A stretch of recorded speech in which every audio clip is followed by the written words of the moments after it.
Well, guys, I'm going to go ahead and kick this off.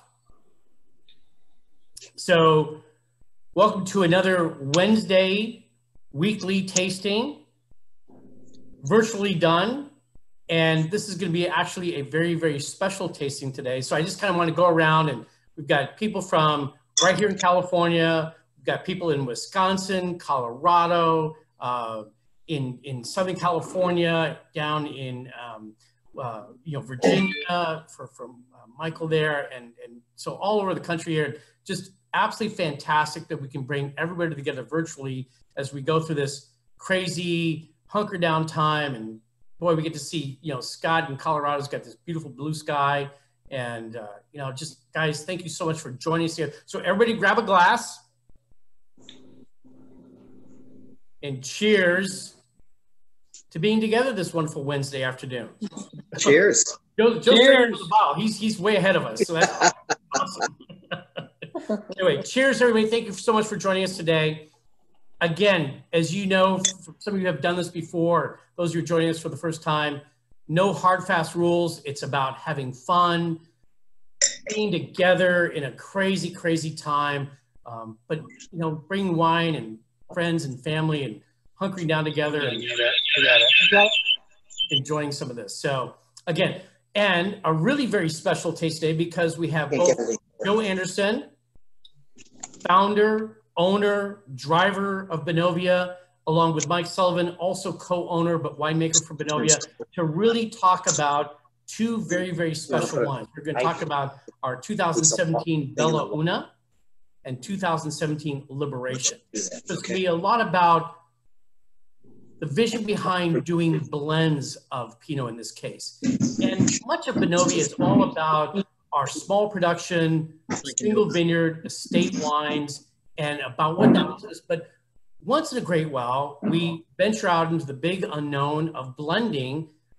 And so Mike created Bella Una a number of years ago, and Joe, was really, really the pioneer behind Liberation, not just behind the pioneer behind Benovia. So I'm going to encourage everybody to ask lots of questions, drink lots of the wines, and engage and really kind of discover, really have a chance to talk to the owners of Benovia and the founders of Benovia to really, talk about what our Benovians are all about. So I'm going to kick it to Joe Anderson, owner, founder of Benovia Winery, and ask Joe to give you a little bit of story behind how Benovia came about, if you don't mind, Joe. Well, these are old friends of ours all around, so they know the story. They can probably tell the story, right, folks? Benovia got started back in 2002 when I was, Mary and I were here riding on a Century bike ride at that time called the Santa Rosa Century. And we were coming up West Side Road and we're riding along with a friend, and, Mary and I said, well, maybe one of these days we'll find a little place up here. And through happenstance and through another friend, I ended up back about 3 months later volunteering at a little winery off of Dry Creek called Brogan Cellars. And Brogan Cellars was owned by Margie Williams Waringa, Bert Williams' daughter. Bert had sold Williams Cellium in 1998, and Margie had started her own little brand. And a friend of mine had helped Bert during Crush and had kind of carried that over to help Margie and invited us up to, volunteer for Crush for a week, and that's what we did. I was a cab guy at the time, I remember Joe Phelps and a bunch of the wineries in Napa, and I was going to Napa. I did not know anything about Pinot Noir. Bert came to the Crush Pad every night to help out. And I didn't know him from anybody else. And so, but I got to know him and he got to know me. And long story short, I tried one of his Pinots. It happened to be the Cone Vineyard, 1993. And he told me that where the Cone Vineyard was up for sale. In fact, it had been for sale for 3 years. The owner had passed away and his wife was holding on to it and had been on the market and hadn't sold. And so he said, if you're interested in it, it's really a great property. And so we came back a couple of weeks later and looked at the property and were able to buy it. And so that kind of started our journey into the wine business. It had 15 acres of Pinot Noir, 15 acres of grapes, part Zen and part Pinot. The Pinot was being bought by a startup winery called Costa Brown. Dan and Mike were buying the Pinot Noir, and Clos de Bois was taking the Zen, and it made up 40% of the Clos de Bois Reserve Zen program. And so I got to know Mike and Dan, and we kind of went on our merry way, and had a couple of vintages with those guys. And my real estate guy came back and said there was a winery for sale. Cecil DeLoche was in bankruptcy. And so I went down and looked at it. It was a winery off of Pioneer Road, right in the heart of the Russian River. It had 15 acres of Pinot Noir, a winery, and a couple of houses. And so I bought that, and kind of coming back up to the house, I'm going, 2005, I'm running a nationwide healthcare company. I now have, 30 acres of grapes, a winery, and I know nothing about it.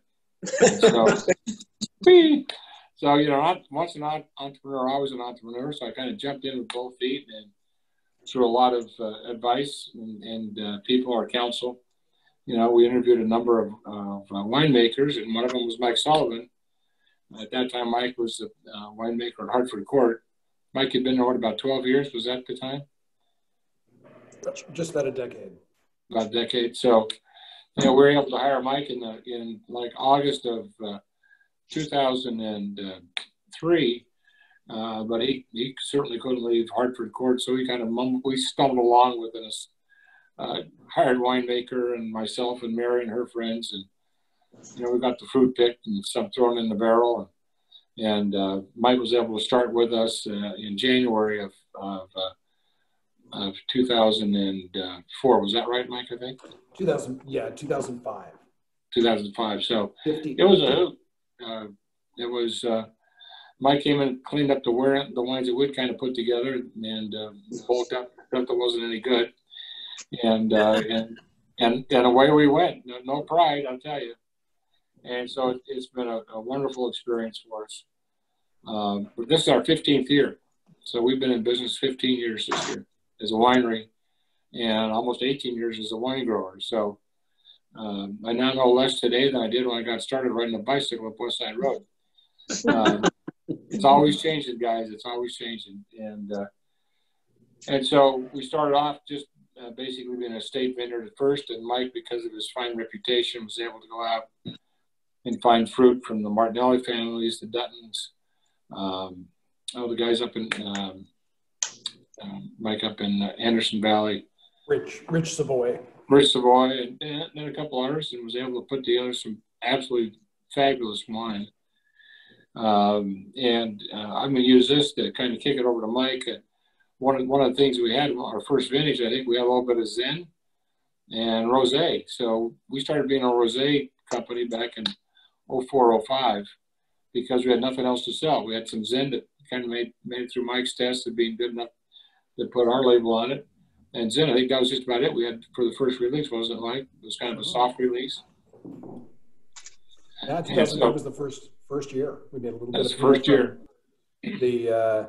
We made just a tiny amount of cone that year. We made a Russian River Pinot Noir, mostly from the Martella vineyard, and some Zinfandel, and then kicked it off with Rosé soon after that. And yeah, it's been nothing but fun.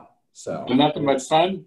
Exactly. Until the bottling line gave up today. Okay. No, actually, the bottling line it was fine. It had a little hiccup first thing in the morning, but yeah, Joe had purchased the cone vineyard as he mentioned. And it at the time was going to Costa Brown. No one knew who Costa Brown was. And after 2002, they'd been working with it in 2000, 2002. By 2005, they had achieved some tremendous press from the Wine Spectator, and they took off like a rocket. So they were really helpful for us when we started because the Cone Vineyard, both with William Sullivan and with Costa Brown, had been such a big success.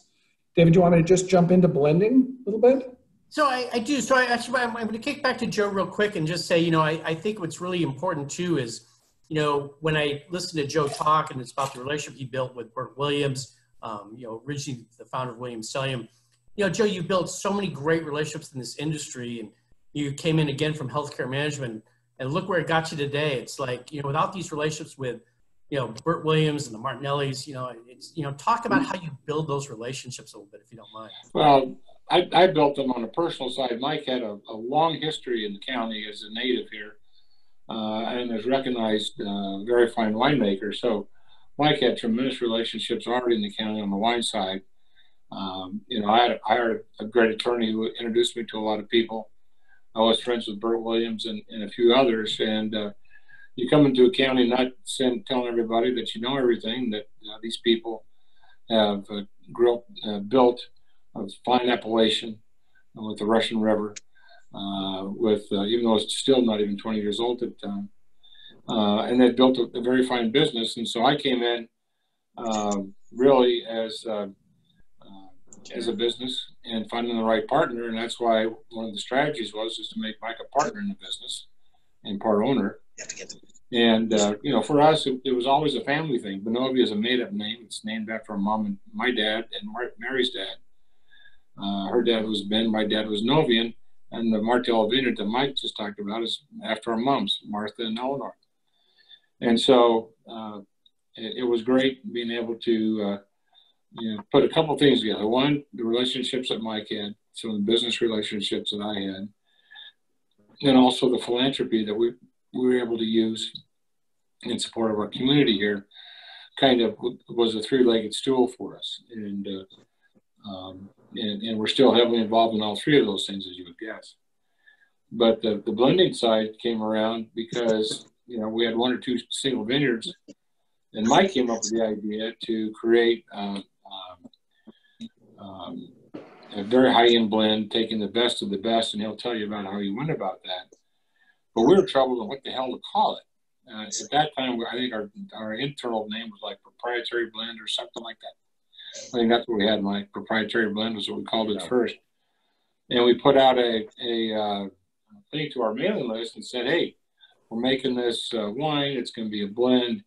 And anybody who throws a name in that we choose, you know, get a case of wine. And so somebody came in with Bella Una, which is Latin for beautiful one, which means from beautiful together. And that seemed to fit. And so that's what it ended up being Bella Una. But it was the first, you know, blend other than the Russian River blend that we had in the property. And it was very high end. It was our most expensive wine at the time. And Mike can tell you about how he went about, you know, discerning which lots to use and how he's evolved that wine over time. Yeah, we started the very first vintage for Bella Una was 2006.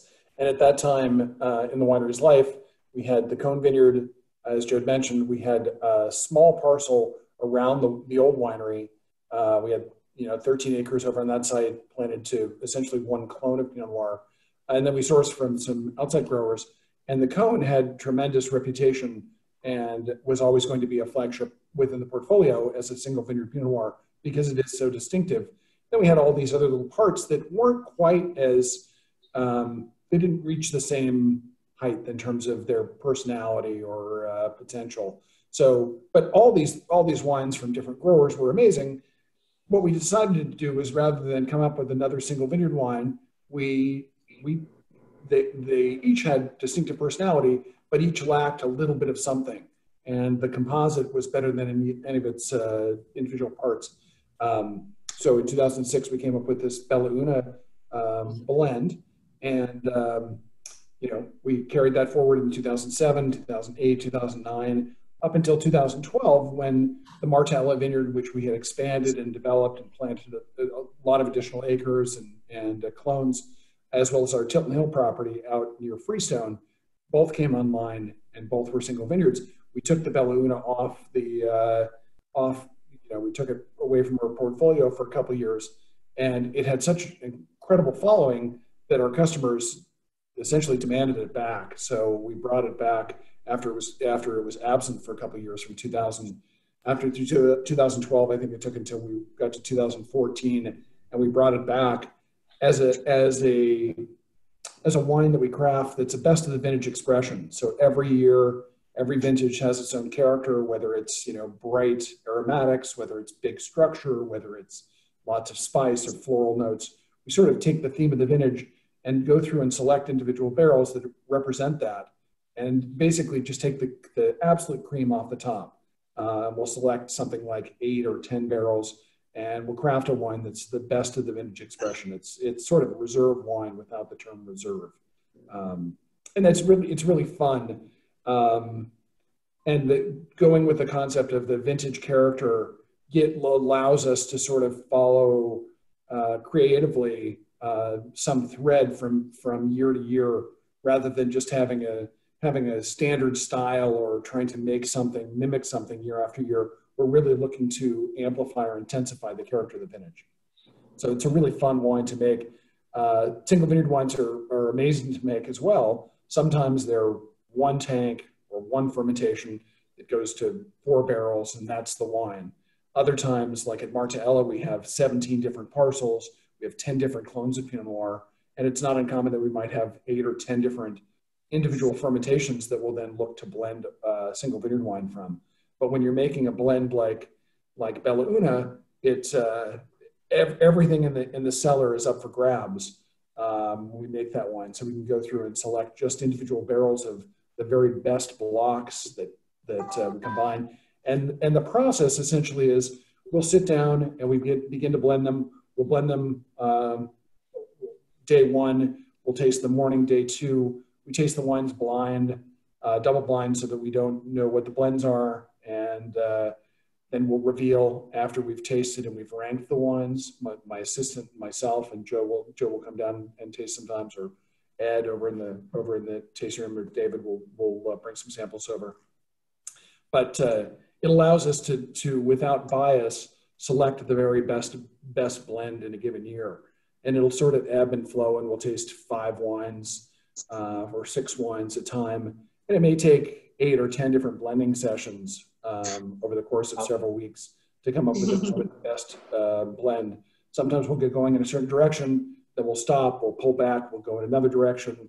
So it's a fun evolution when you're putting together something like Bella Una, because you really, other than trying to be true to the vintage and the character of the vintage, it's up for grabs. The wine can be highly structured. The wine can be, have a lot of acidity, or have a lot of floral notes, or want to be more red fruit. And we sort of let the vintage guide us in that aim. So it's a really extemporaneous and creative kind of process with that wine. So Mike, if you don't mind, I'm going to interject here real quick and say, okay, it's a day of blending trials. So because I think we sit on a wonderful sideline drinking the finished product, but we don't really understand blending trials so much. And so when you walk in that morning and say, oh, hey, we're going to taste the blend today, how many different variations of the blend are there that morning? Yeah, that's a really good question. So with Bella Una, say we've got in the winery in a given year, we might have 23 different lots, different individual fermentations that are kept separate in barrel. So any of those 23 would be available for the blend. So we would then go through and we would add a certain number of mils to represent a certain number of barrels in the cellar to put together a 250 ml sample. So we'll basically go through with a spreadsheet and select 2 barrels of this lot, 2 barrels of this lot, 1 barrel of this lot, 3 barrels of that lot, taste that separate from the next lot, the next wine that's going to have 5 barrels of something and 2 barrels of something and 1 barrel of something. So we start with big, broad brushstrokes with certain wines, maybe two different lots blended together, or 3 lots, and then we'll add to that over time as we're trying to add complexity. And sometimes we'll go back to the favorite. So we'll go through and taste them blind. We'll rank them. I'll usually carry the 2 first place wines to the next tasting, and look and see what wine and what style we were going in, and then continue to make blends that mimic that or expand upon that theme. It's without actually having it's sort of like building with Legos. We take, yellow Lego and a green Lego or 3 blue Legos, and we make a stack of that and taste it. And then we have another one where we're using 5 blue Legos and 2 green Legos and 1 yellow Lego. So you've got these things that you set aside and you blend them and you let them knit together. you taste them, and you say, well, 5 green Legos was too many Legos, too much green in that. Let's only add 3 green Legos. And essentially we're tasting them as they represent barrels. So, you know, five barrels of that is too much. Let's only do 2 barrels of this, and let's try another wine. Let's add an orange Lego and see if that fits the need. And then we're playing with Legos. I don't know. It's hard to have an analogy when we're talking about doing it. But when we'll measure out milliliters of the sample to represent a full blend, 250 mil blend. That's not as sexy. It's harder to Hey, Mike. Yeah. I have a question. Like, yeah. You talk about these blocks. Do you plant your blocks by clones? Are there certain clones that you like better? Are there sites that use better to do a 115, a 667, or? Yeah, no, that's a great question. So every ranch, like Cone, we have 3 different distinctive blocks, so 3 different clones planted at that site. The oldest vineyard, the oldest block that was planted in 1970 is a mass selection. So it's actually a selection of different clones and different selections. So it's a whole blend within the field. Here at Martella, we have 17 different blocks and 10 different clones. And when I talked about the 22 or 23 individual fermentations, sometimes that means that I'll take 1 block and I'll do 1 smaller fermentation with 30% whole cluster, and I'll do a second tank with 40% whole cluster and another tank with 20% whole cluster. So each of those ends up being a different lot versus taking the entire block and fermenting it separate. So the individual fermentations are really for complexity, for blending, so that we can go back and select those later. And every year is an optimization trial. You know, they're experiments, but they're really trying to optimize and make the very best expression. It's not experimentation for the sake of experimentation.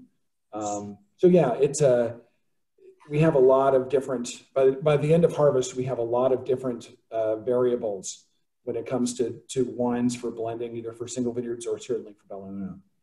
Hey, Mike, if you don't mind, I'm going to inject here real quick because I want to kind of piggyback a little bit on Ed's question there. So clones are a big buzzword. People visit the taste room here and they want to know, tell me all about the clones. But I would love, as a winemaker, you just say, hey, here's what clones are and here's how they play into my chemistry and to my making of the wines. If you don't just mind kind of giving your clone definition, if you will. Yeah, so, you know, clones are genetic variations on theme. So sometimes the difference between a Dijon 115 cluster and a Dijon 667 cluster, they might literally look identical.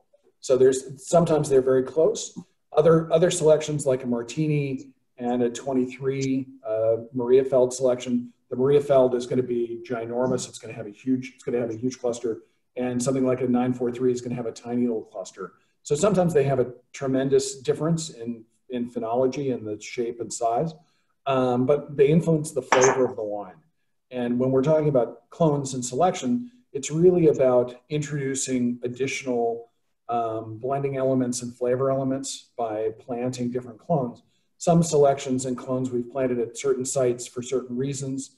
You know, there are some selections that are a little later ripening, like at Cone and at Martella, we have a Mount Eden selection, a UCD 37 that we like a lot, but it tends to ripen a little bit later. So we didn't plant that out at Falstaff because we weren't sure it was going to get ripe. Other times we've planted a number of heritage and heirloom selections here at Martella that we had no experience with.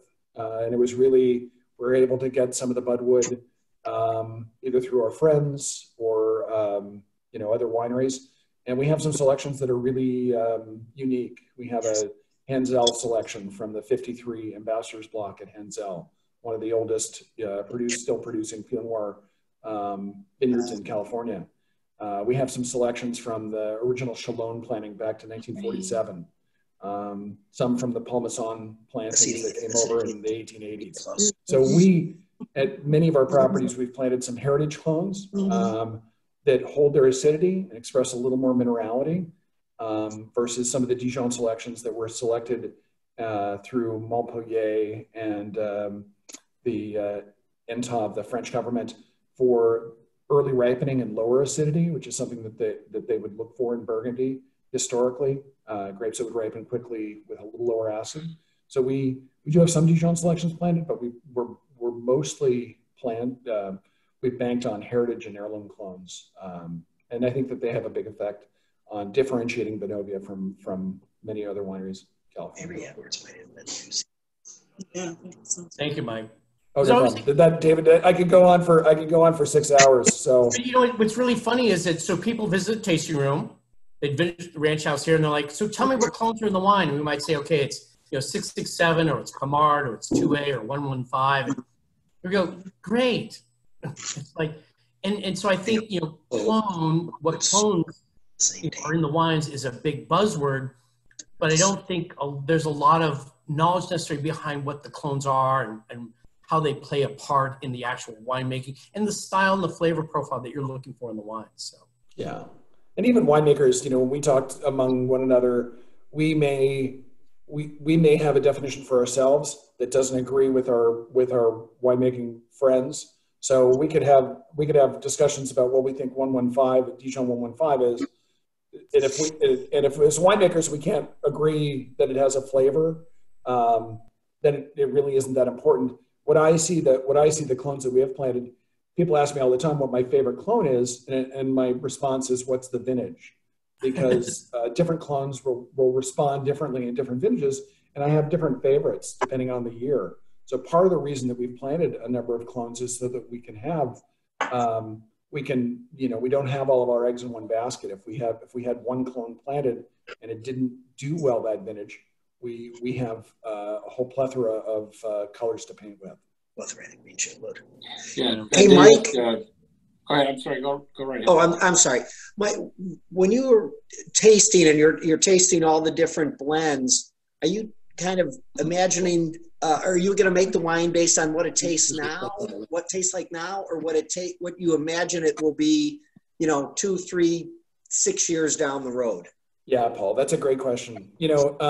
Some of it, when we start with a wine, like in 2012, when we had no historical reference for something like Tilton Hill or Martella, then it becomes a little more, you're projecting. You really don't know what it's going to be like. Once you have a number of vintages under your belt, you can kind of go back and say, oh yeah, this tastes a little bit like the 2015. And you can use some of your historical knowledge, empirical knowledge, your course knowledge to make decisions about how the wine's going to age. Some vintages, it's always tough though, because some vintages will age beautifully. And you don't know why. It's like, I wouldn't have expected that vintage to last for, 12 years and the wine's drinking great at, 8 or 10 years. So some of it's in the luck of the, roll of the dice. But, I think with all the wines, we're trying to make the wine when I'm blending, I don't necessarily have a use by date in mind. I'm not trying to craft something that, oh, I want this to hit its peak at 8 years. Every vintage is going to be a little bit different, and they're going to age differently. And some of those decisions that we make before blending, as we're harvesting, as we're fermenting, we're looking for the texture and the extract of the wine. In some vintages like 2014, the wines were much bigger and had a lot more tannin load. And it's just what they were. It wasn't by design. Or 2009 was another vintage where the wines had a lot of structure. Okay, thank you. Oh, sure. Yeah, David. One of the points when we started in this journey after, we bought the winery and hired Mike was we had we wanted to build this as a family business and estate business, and we were relying on other grapes, other growers. And we had a plan to find a property towards the coast, and it took us 3 years to find the property Tilton Hill, and so it took us 3 years to find that, and so it was 2008 when we found that and started working the property, and at the same time the acreage next to the winery became available. 40 acres had been a cutting horse ranch, And so, I made the business's decision to buy it because you don't know who's going to move in next door to you. And so that afforded us another 32 acres planted, Mike, I think it is. 32 acres there and 12 acres out of Tilton, where Mike was in, as he described, you put in different clones based on the terroir, the soil, the climate, and those types of things, which has created the palette that Mike has to draw from. And we've eliminated most of the other vineyards that we purchased from growers, except for the Martinelli family. So we started off heavily reliant on other high-end growers, and now we're predominantly an estate winery, and we have enough fruit where I then turn around and sell fruit to William Stellium, Gary Farrell, Donald Patz, formerly of Patz and Hall, and some other high-end wineries who love our fruit, and we farm it to exacting standards that meets their requirements. And so you'll see a Gary Farrell with a Martella. You'll see a William Stellium with a cone vineyard. And we think that's good for us and good for them. And so we're very integrated in this community up here, and I have a lot of friends and business colleagues that work very, very well together. Clearly we're going through some tough times because of everybody's locked down, and we're doing this. So we're not on the road visiting you in your communities, and the restaurants are closed. So, we're managing our way through it, and we have an excellent team to help us do that, on the production and vineyard side led by Mike, and David runs the tasting room. And so it's a great team that we have. I think Joe's particularly worried about me because I'm a tasting room manager without a tasting room right now. So he's like, are you running into walls or banging your head on the windows, or what are you doing, David? So these virtuals are really a great way for me to come out and get my personality going again and visit all of you folks. And I have to say a big hello to Benita down in San Carlos, because my wife and I had our very, very first apartment in San Carlos. And so a big cheers to Benita for joining us today, and say hi to San Carlos for me, Benita. It's where I grew up, and great memory for me being down there. So now we talked a little bit about, so actually, Mike, if you don't mind real quick, just, I know we kicked around a lot of stuff here, but Mike, if you don't mind talking about the particular 2017 Bella Una vintage and what that wine is made of and what it's all about, so we can kind of tie that one together. And then Joe, you're going to be on with a Liberation right after that. So okay, there we go. So David, 2017 vintage, we were coming off of almost 5 years of drought. So we had less than average rainfall. 15 was a really dry year. 16 was also a dry year. 17 we had adequate rainfall, and reservoirs were recharged, groundwater was recharged, and spring was a little bit wet. We had some delayed set, but then as the summer picked up, things were warm. We were able to stay on top of all of our farming. We didn't have really any inclement weather through the course of the season. The one big event,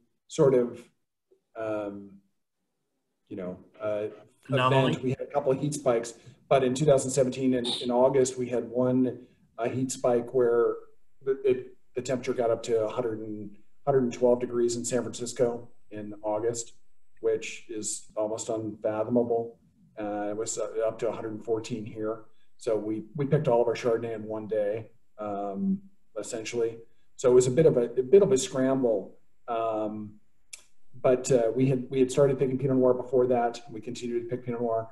I'm really excited about 17 wines. They're really showing their stuff now. It was one of those vintages I mentioned earlier that sometimes, you're not expecting wines to age, or really some vintages where you run into some speed bumps. You started questioning what's going on. 17 vintage was a little bit like that during the harvest. But the wines are exceptional. The wines have beautiful red fruits. They're vibrant. They've got great acidity. And the 17 Bella Una is, I think, a great example of that. Really floral. nice balance between red and dark fruits. The Bella Una changes every year, of course, its composition, both clones and site. 17 had a little bit of Tilton Hill in it. I think it was like 30% Tilton Hill, 30, 35. Had a little bit of Martella and maybe just a splash of La Pomerée. So it was sort of just barrel selection of some really small lots, and it was a beautiful wine. So thanks. So I put there, Mike, the map of the Benovia vineyard. So you kind of see, so when we talk about which vineyards there, you can show them on the map there. Yeah, so the Martell, of course, is the vineyard that surrounds the winery. We've got 42 acres planted here, 10 different clones of Pinot. So a lot of you know, textures, a lot of flavors, a lot of aromas to play with all those different clones. We've got 5 different clones out at our Tilton Hill property, which sits closer to the ocean in a cooler climate. And then the Ziotoni Ranch, which is between the two, along the Laguna Ridge part of Russian River Valley. So.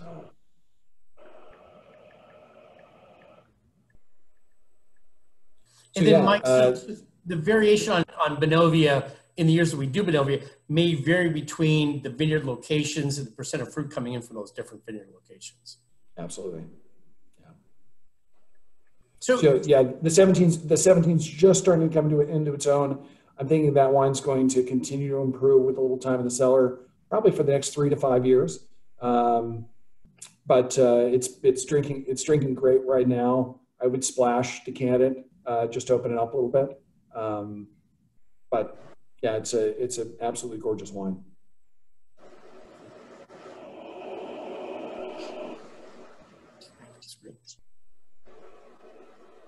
Okay, so I'm going to bring in Joe now. So the other special blend, if you will, which is a tremendous tribute to Joe's father, and a very special plane that Joe owns, is Liberation. So I'm going to, Joe, have you talk a little bit about Liberation and that vision, that story. I mean, that's an unbelievable story, you guys. And you haven't heard it, you're going to hear it now. So there it is. There's Liberation. So that's the label for Liberation. Our first vintage was 16, I think, wasn't it, Mike? Yeah. We started off, I was part of a squadron that we took these 75-plus-year-old airplanes and decided that we were going to go back to Normandy to honor the 75th anniversary of D-Day. And, you know, I've been very blessed financially and success, and there was a lot of people trying to put their airplane together to go. And there was 22 of us who had signed up to go back to D-Day. On the 70th anniversary, only one airplane came from the United States to honor D-Day. And so we formed a squadron to go, and we created this wine to accomplish 2 things. One, to honor the service that you know, my dad and my uncles did during World War II, and more importantly, the service that those brave souls who went ashore on D-Day on June 6th in 1944 had done. And so the label that you see in front of you was donated to us by a warbird artist named Craig Cadera, who came up with this airplane to represent you know, our efforts. And so this is a C-47 or C-53 that mine is. You all know it as a DC-3. And so when Craig drew this up, I don't know if you can expand that or not, David, but the nose art on this plane is a stork being carrying a beautiful woman in a diaper. And that was the nose art on my uncle's.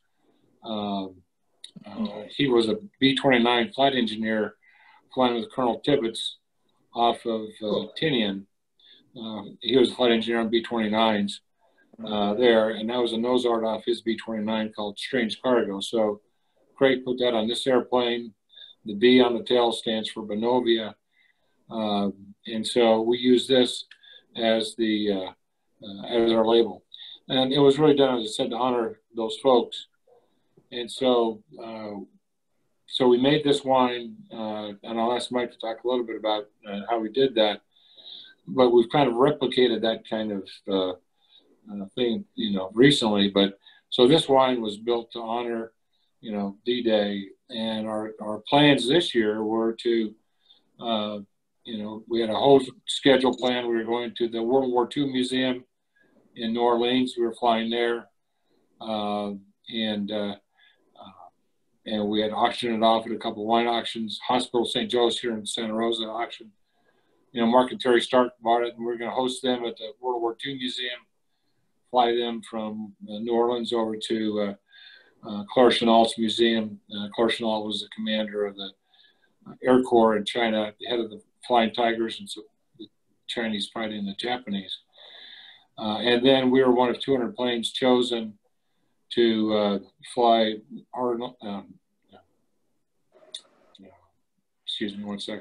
flying the Arsenal of Democracy, which is an FDR term, over Washington on VE Day, which was the first, like, May 8th.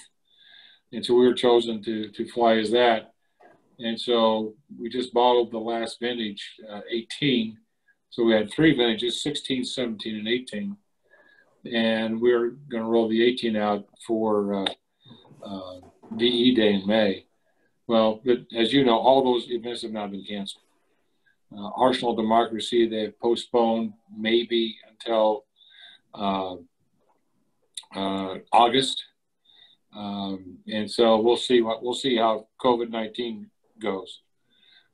So let's go back to the regular so they can see me, David. Okay. Yeah, go back to Joe. And so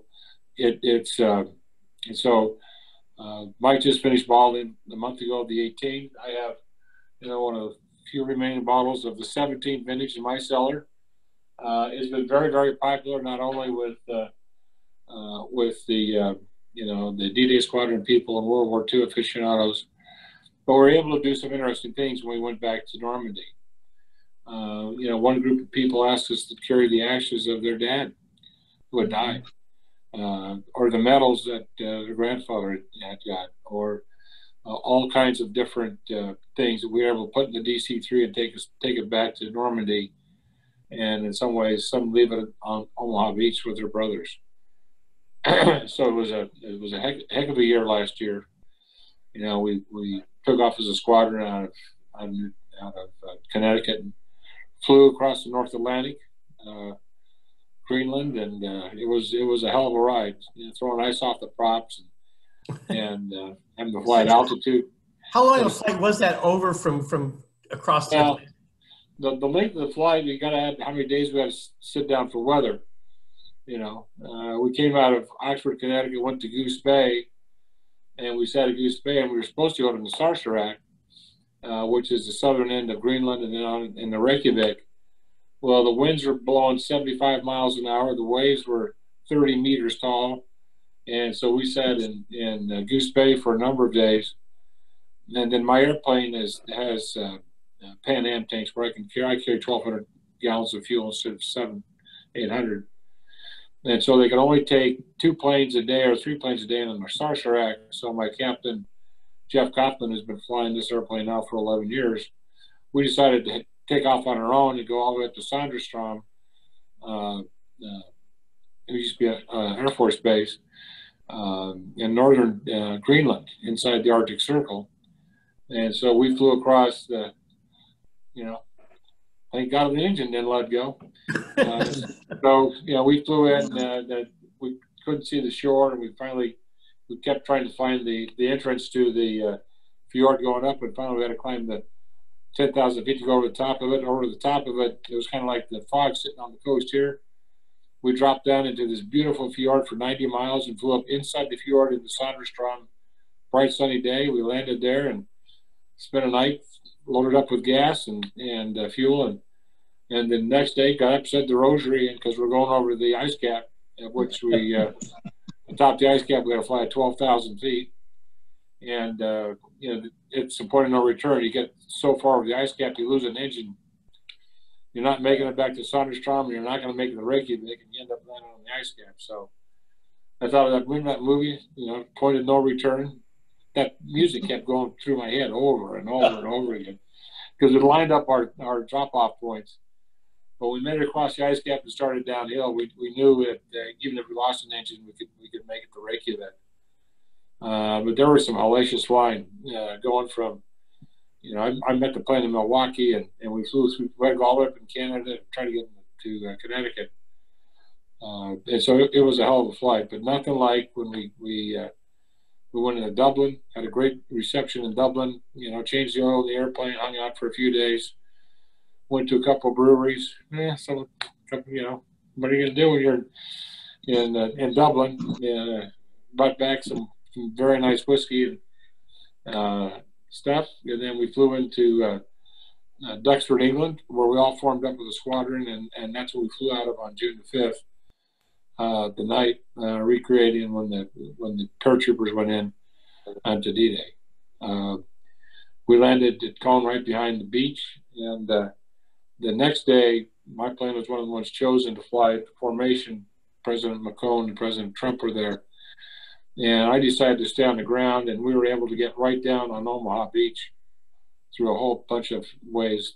It's too long a story to tell, but we were on the ground when the squadron came over. And I think Ed has posted on our website what it looked like from the ground of these C-47s, DC-3s coming down the beach 75 years later.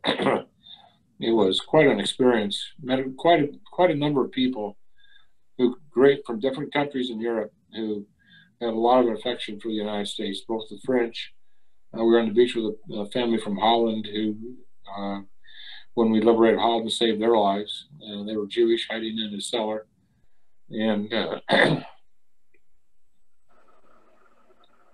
so it's those kind of experiences that you remember forever. So again, we have the Liberation. I'll ask Mike to talk a little bit about it, and hopefully we'll be able to be back in Washington, D.C. for you know, Arsenal Democracy in August, and hang around there and bring the wine with us. So we're sold out of the 17, and Mike's bottled the 18, and it's already flying off the shelves. And so when I asked no Mike pun intended. When I asked Mike when we made the first one, and of course I always screw up Mike's production plans, you know. I come up with these ideas, you know, a day late and $1 short. I say, hey, Mikey, you know, we're going to do this. I have this idea about making a wine to honor these guys, and the proceeds will help fund these guys who don't have my kind of dough to help get their planes and fuel and stuff. It cost us $75,000 in fuel costs to go over and back. And so we did that. And so Mike, why don't you talk about the wines and kind of the approach you took to it? Yeah. So Joe has a very close personal connection with World War II, and wanted to pay homage to, you know, to the veterans, probably the very one of the last times that they're going to be able to celebrate, you know, the 75th anniversary of D-Day. So it's a big deal, and we wanted to come up with a wine that was representative of that well represented that. And Joe came to me, and we had kept a couple barrels back from one block at Tilton Hill, and you know, it seemed like an absolutely perfect fit. Starting with that first year, and we've kept that theme the last few years. So we work with one block from Tilton Hill that's a couple selections, a little bit of 943 and some Calera, and then over the course of the last couple vintages in 18, we added a little bit of fruit from Martella into that.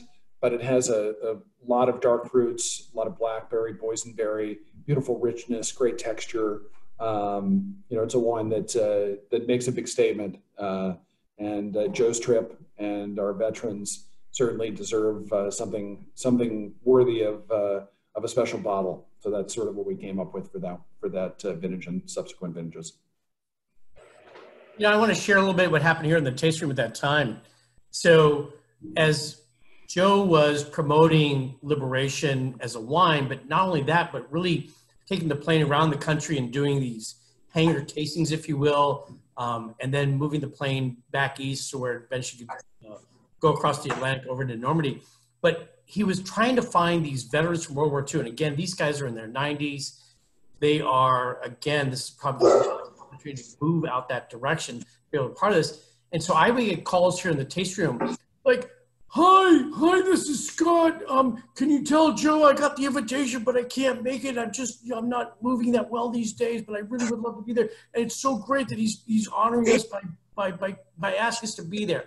And I think, again, it's a lot about Joe and Mary and, family and, their parents and, the people who went through this endeavor to bring freedom to the world out of World War II, to really create this wine, the commemorate. And then, again, bringing this plane and bringing it across country and finding the veterans. And there was one lady, I think, Joe, there's a lady down in Phoenix. He says, well, I didn't fight in the war, but I made some of the uniforms. I sewed some of the uniforms up. Can I be part of the tasting? And she was. She made uniforms in Kansas City.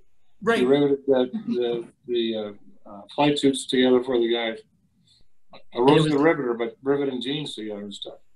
Absolutely. So it was all kind of, again, and maybe, guys, a little bit about what we're doing today is just kind of, we're in a challenging time and kind of bringing all this together the best way we can and sharing ourselves and sharing our stories and sharing our wine and sharing all that's Benovia with you guys. And so, great stuff. So, guys, more questions for Mike, more questions for Joe. I don't get him here every week. This is kind of a special time for me to have him on the virtual. So, hey, Joe, non-wine related question, because myself and Mike, my friend, who's also under my name, we're both from Wisconsin, and you met your wife, and she's from Wisconsin. So how did you guys meet? And, go Packers. Go Packers, yes, because she's kind of halfway between where Mike is on Washington Island, and I'm down in Milwaukee. So how'd you guys meet? Yeah, well, it was really interesting. I had my own company and had a lot of experience in running Medicaid programs. We created the model for the country in Arizona when I was working for Governor Bruce Babbitt there. And then my partner Don Schaller and I started a company called Schaller Anderson, and we went around the country building appropriate managed care infrastructure to take care of Medicaid beneficiaries across the country. And I was well known, as was Doc Schaller. And so I was a chairman at the industry group. It's now the Health Insurance Association of America, where I was the chairman of the Medicaid industry group, chaired their committee. And Mary had come out of Wisconsin, where she had run Medicaid managed care. I didn't know her in the state of Wisconsin.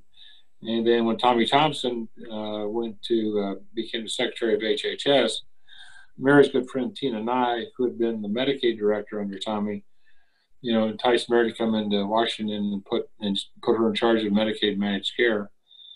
And they created a industry advisory group, and I was part of the industry, and I was recommended to them by the White House.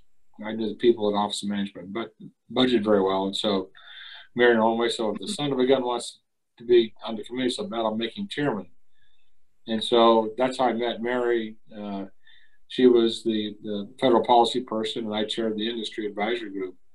And that's when we first met each other in the early 90s. And so one of the things that, two stories about Mary that she didn't understand is I was a Packer fan, and I was from Arizona. And I said, well, it's really easy. Arizona didn't have a professional football team, and some would say it still doesn't. It still don't. And so when I grew up in Preston, Arizona, my brother George and I decided we were going to pick our teams. And it's like 56 or 57. I was like 8 years old, and he's older than I am, so he got to go first. And so he chose the Baltimore Colts, and I chose Green Bay Packers. And I've been a Packer fan ever since. I've been to almost as many games as she has, and I've been to more Super Bowls than she has. But she was at the Ice Bowl in '67 on the field as a cheerleader chosen by her high school to represent our little community high school out there. Minus 35 degrees on the field, you guys. Minus 35 degrees. So that's how we met, and then we've had a lot of fun. I became good friends with Ray Nitschke, and what a great guy he was. And just amazing people. So I have to tell a really quick, funny Packers story that I don't think Joe knows this story. So it was, I want to say a Friday afternoon, and got a quick call here. And it's from the Lamar's Hotel, really beautiful luxury hotel up in Healdsburg. And Brian, who's the general manager, says, hey, David, can you come up? And I know it's last minute, but I need you to pour here. We have a very special guest. Can you come up and pour? I'm like, well, who's the special guest? And he goes, I shouldn't tell you, it's Brett Favre. And we didn't have anybody scheduled, so we need somebody. Can you go? I'm like, sure, absolutely, Brian, I'll come up and pour. So I go up there, and Brett Favre, his wife is there with like her friend, and they are absolutely angry at Brett because Brett is out hog hunting, pig hunting out on the coast here in, just north of Bodega Bay Area, if you will, and he's late. So I'm pouring for Brett's wife, I'm pouring for Brett's best friend, and they are loving the wines. And Brian goes, I'm so sorry, I thought Brett was gonna be here. I'm like, hey, it's great. No, they're enjoying the wines. This is fantastic. They love Benovia. This is great. And so Brett comes in, and Brett he's a big boy. He's a big guy. And so, but here's this big guy, and his wife, who must be 5'2", 5'4", is in his face, and like, here's this big guy who's like, I'm so sorry. And she goes, but the wines are really, really good. He's like, hey, dude, I'm glad you keep pouring for my wife. This is great. So I kept pouring for her wife, and he was in major, major big trouble. And so anyway, we got some Packer fans with the Favres for being late hog hunting out that day. So it was a pretty cool story. So fun stuff. Well, everyone, so what do you think? So now we've had both 17 Bella Una, 18 Liberation, our special blends. What do you guys think? Who's got what? And do you have a favorite between the two, or what do you think between the wines?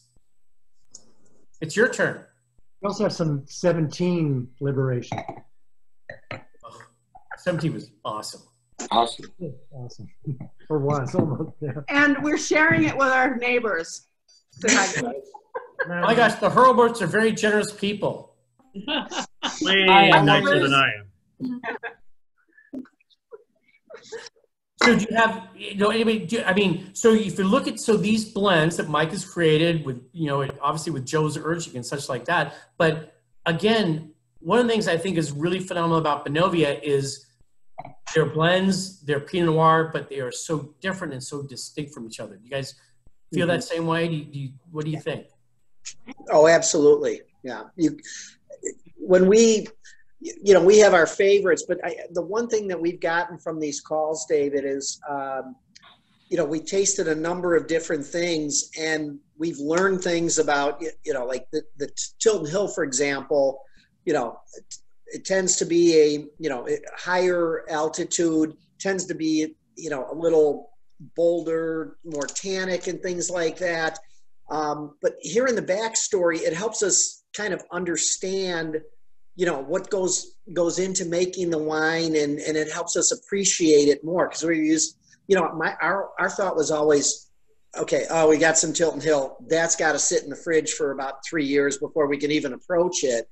And we've learned to appreciate that it's different. It's a different, the vineyard's at a different place, and the fruit's going to be different, so the wine's going to be different. And not to just Mike Sullivan's here, and not to just toot his horn, so to speak, but I think one of the really great things that Mike does with the fruit, the vineyard location, is he draws out the personality. So it's not about making 6 Pinot Noirs that all taste the same. I mean, what's the point? Make one to make it awesome. Right. Or if you're to make 4, 5, 6 Pinot Noirs, if you're going to make 3, 4 Chardonnays, make each one distinct and different, and bring out the personality. It's not about big oak manipulation. I think Mike would back me on that. But it's really about vineyard location, vineyard personality, and how Mike, and Chris Kangas and all our team comes together to really bring these aspects together to really showcase that, hey, you know what? We might all be drinking 17 Martella or 17 Tilton Hill or 17 La Pommeraye, but they are different wines within those same vintages, those same years. Mm-hmm. And, you need them all, because each one has their place and their aspect. I think, Mike, kudos to you. you know, you've really done an awesome job on that. And obviously, you know, to really make these wines distinct and different is what, you know, Benovia is all about. So. Well, we have 3 amazing estate properties. You know, Cone's an incredible property. You know, it's a 700 to 800 foot elevation, southeastern facing slope that this hillside vineyard that if you look down on the soil, they're actually worn cobblestones. It had been a river bottom at one point, and there's lots of iron oxide in the soil, really red dirt, very distinctive. Each site has its own unique qualities in terms of climate, soil, and then of course the way we farm them and the way we make the wines, we're trying to accentuate and optimize all those qualities. So thanks, David. Yeah, and one of the things we're going to do, so keep kind of dialing into Benovia because we have several great tastings, virtual tastings coming up. One of them is what I'm going to call Aging Gracefully. And we're going to do the 08 Cone Vintage Pinot with the 2017 Cone Pinot Noir. So this would be a really, because I think one of the things that happens in the tasting room when people come in and they have this mindset that Pinot Noir doesn't age very well. Well, sorry, that's just not true. Pinot Noirs age very, very well, very gracefully. They go through a major flavor transformation, palate transformation, if you will. But Pinot Noir, by no sense, is a wine that needs to be drunk young. It has lots of complexity, lots of different layering that shows forward as you move through the years. And so we're going to really try to showcase that with the 08 Cone, the 2017 Cone. We have a brand new estate Chardonnay. 2018 Martella that was just released yesterday, I believe, as a matter of fact. So this is going to be our first single vineyard estate Benovia Chardonnay. Martella, we're going to showcase that coming up, I believe, on Mother's Day as well. So we'll do, I think, bubbles, 18 Martella Chardonnay, and then the Martella Pinot Noir as well. So it's all be about the moms that day. So Martella, again, a tribute to Joe and Mary's mothers, Martha and Eleanor, to really, you know, highlight Mother's Day and bring those wines together. So we've got some great stuff lined up in the future. I'm here every Wednesday, every Saturday, might be a few Sundays as well as time moves on. And hopefully, guys, you know, we're looking forward to getting on the other side where maybe we can start to unravel this complexity that we're in right now and look at the tasting room being open again. And we'll keep you guys posted on the aspect of Joe and Mary have asked me and have asked Ed, our general manager, and Mike to get involved with what would opening up look like again. No dates, but maybe some definition in terms of what that looks like. So guys, we're getting through this. And the way we're getting through this is with you guys. On a Wednesday when I would be running to a wall because I have nobody with me, guess what? I get to share my bald head with you. Joe, take off your hat. A couple of bald-headed geezers driving the bus here, you know, making it happen. So, guys, I love doing this every day. If you need wine, David? Yes. I have a quick question for Joe. You said possibly in August you're headed back to take the plane to DC.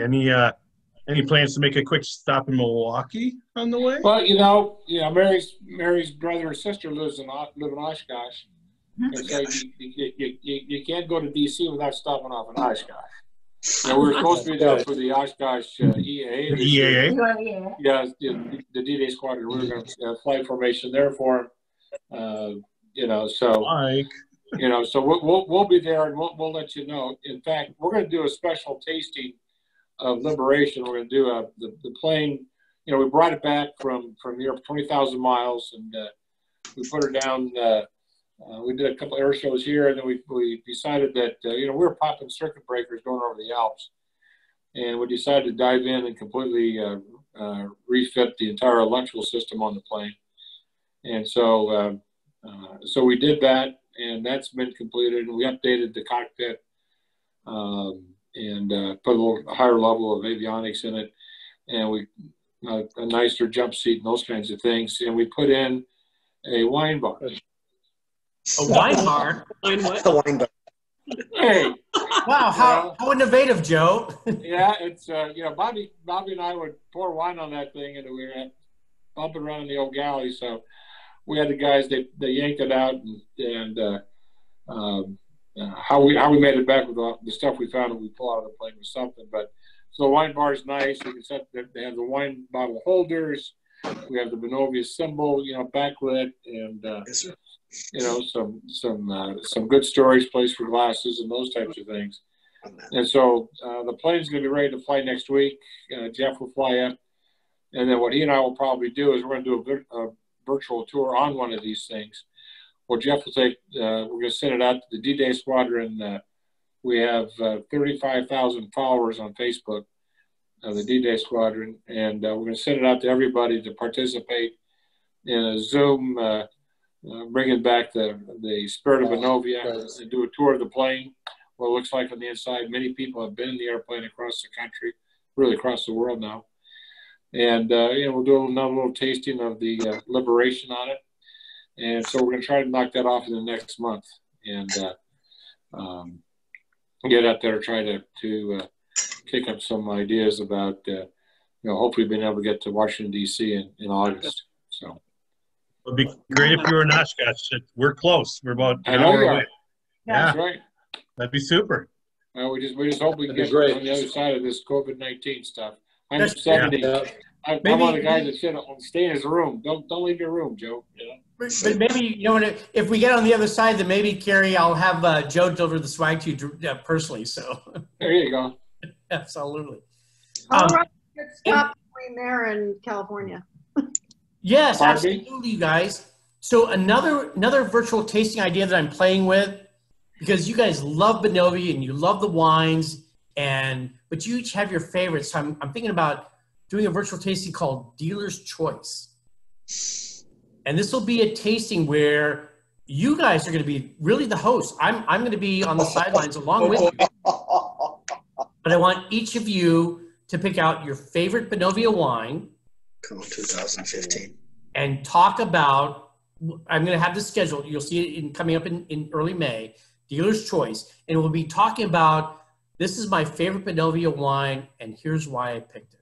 And again, no right or wrong, but I would love to get everybody's feedback about what vintage it might be, what single vintage it might be, what wine it might be, personality behind it, what is it about you love that wine, and share it with everybody in this virtual tasting and say, and guess what? We may create some new fans, new friends based upon your favorite, my favorite, Joe's favorite, Mike's favorite, Paul's favorite, Ed's favorite, Benita's favorite, and so on. And just, God, we thrive doing this together. Oh, that's a great idea, David. It doesn't sound fun. Yeah. Very, very cool. Hey, one of the things, if you haven't been on the website, that, since we're not on the road, the team has come up with a couple of interesting gift packages. We got holidays coming up for Mother's Day. There's really a great couple items out there for Mother's Day that you can, I'm getting it for my daughters and my daughter-in-law and my sister, my sister-in-law. But the other one is teachers. Teachers Week is coming up in a couple of weeks, and I will tell you, these teachers that have been doing this Zoom teaching for kids is amazing. So we came up with a teachers pack that I'll be gifting to teachers who are teaching my grandchildren. They've gone through a lot too. So anyway, take a look out there. There might be something to help you solve a Mother's Day gift, or a teacher's gift, recognizing more of the teachers in your family. Yes, absolutely. Guys, we're here for you. We're here for us, and He's a teacher. The teacher. We have a teacher right there. Okay, everybody grab Hey, Dave, thank you. Teacher. It's a teacher. All right, Dave. A lot of teachers. Cool too. All tough. Thank you guys so much. Guys, I want to thank you again. A great tasting, great virtual Wednesday. Let's do it on Saturday. Another Wednesday after that. Dealer's Choice. Everybody start thinking about that. We're in for this thing. Hi to my backyard there in San Carlos. Hello. Thank you, everybody. Thanks, everyone. What a great afternoon. Thanks for being here. Okay, everybody. Thanks for your time. Bye, Later, Mike. Question for Mike. Yeah. You guys. Thank you, Mike. Mike, we have a question. David. Good job. Yes. Question. Yes, I have a question. So we have both the 17 and 18 Liberation.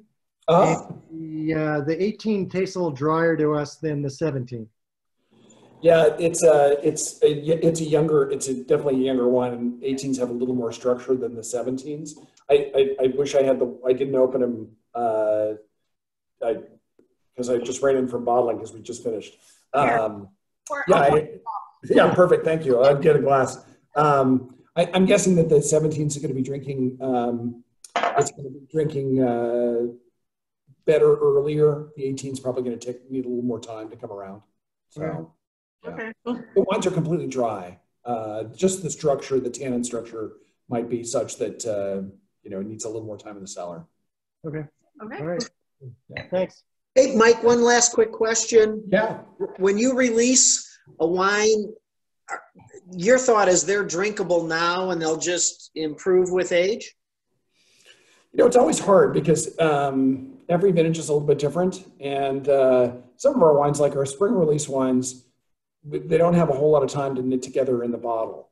We're bottling the wines in January or February. We're releasing them in March, April. So ideally, I give them another 3, 4, 5 months to come around. By the fall, the wines that we bottled in the spring are starting to show better. But they really, almost all the wines, unfortunately, as David left, but the wines always start tasting the best just about the time they're sold out. So in the tasting room, David's down to the last case and he's like, damn, that wine was tasting great. And it's part of the fact that we're not, David was talking about ageability of Pinot. I think we're making wines very traditionally using French oak barrels, aging Pinot Noir for 16 months in barrel. So we're really crafting the wines to have some degree of longevity. Okay. So I forget who had mentioned the 2009 Savoy. That might be a great one for the that was Michael. That would be a good one for the best in show. That wine's probably drinking great right now. I wouldn't have in 2009. I wouldn't have thought that wine would have gone 10 plus years, but it certainly has. So. Yeah, I'm not trying to craft them to last a decade, but sometimes they do. So, okay. Thank God. One last quick question. I don't mean to hog the thing, or I know you've worked a hard day all day, but no. We have a 2011 Cone Magnum. Should that be something that we're thinking about drinking sooner, or does it have some more time, would you think? We had a celebration up at Valette Restaurant. I'm forgetting if it was last year or the year before, doing a Cone Vertical, and the 11 was showing really youthful. I haven't had a Magnum at all, but from 750 it was showing really youthful a year ago. So, I'm not sure I would keep it for 5 more years, but the 2 years, it's not falling apart. Okay, perfect. Thank you. Post-COVID, we'll have it. Post-COVID, yes. There It's we a go. post-COVID Yes, friends party wine. Thank you. Well, guys, thank you so much for your support. Thank really you. appreciate it.